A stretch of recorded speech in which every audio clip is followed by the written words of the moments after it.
Well, I was just reading online. I was in between stories and just thought same day I posted, it was this first day I thought of maybe I should write a chapter for fun. I didn't think it would turn into 300 chapters and publishing and all this stuff, but I got contacted a couple times from agents through messaging because then my last name wasn't out, my email, you couldn't get a hold of me. I didn't have a Twitter.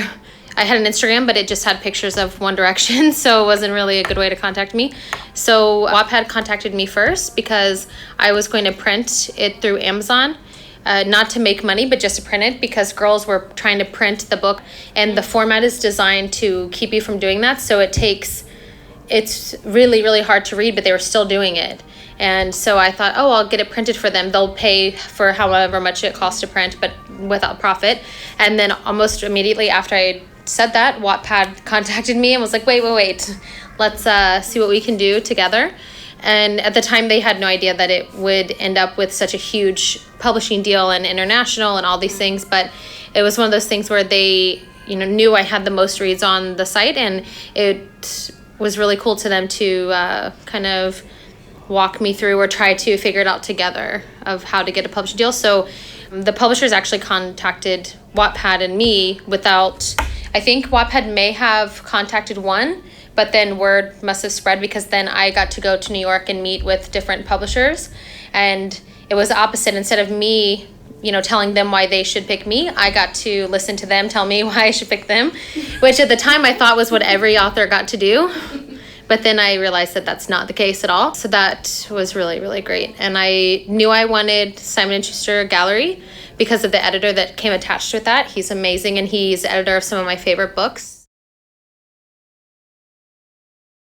Honestly, most of my readers did my promotion, but now going back, I would know how to promote myself, but at the time I didn't really know how to do that. But I sort of did it in a way. I encouraged fan art, which was a huge part of the social media trending of after. So I used hashtags. I think engaging with your readers, taking the time if someone, for a new writer, especially if you're writing online and someone really likes your work and they tweet you and say they like it, it takes you less than a second to retweet it, and it spreads and spreads, and one tweet goes a really long way. And it's inspiring because, most of the comments are they want more, or they can't wait for this, or what's happening, or you can feel how excited they are, and you can tell if something's working or if it's not. And the moment when more people start to say like, wait, this doesn't make sense, or like plot holes, for example, if there's something that was missing that I thought I was conveying but I wasn't, it's really easy to pick that up because the people will tell you because they're reading it and they notice it. So it's like, did you do beta reader? It's mostly with self-published authors. They hire someone to read their story first and then they give it to an editor. It's kind of like having thousands of beta readers. I would definitely say to write online from my own experience, and I don't have any experience in the traditional way, so I'm not going to give any advice on that. But I would say to write online and to write a lot, because when people are reading a serialized work, they are expecting immediate work. So if you post once a week or once every 2 weeks or once a month, people are not going to be as drawn to it. And I think one of the keys in After Success was that I updated so often. I was updating almost every single day. Across all the platforms, people usually don't update every day. So that separates you a lot. And interact with people, use social media. Social media is very, very important. That was a huge part of After Success as well. In publishing, the publishers aren't choosing what's good and what's not.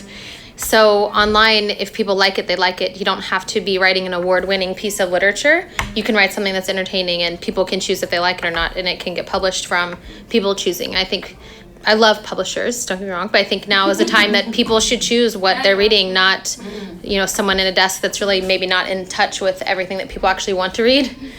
So I'm pretty excited to see the next people that come from online.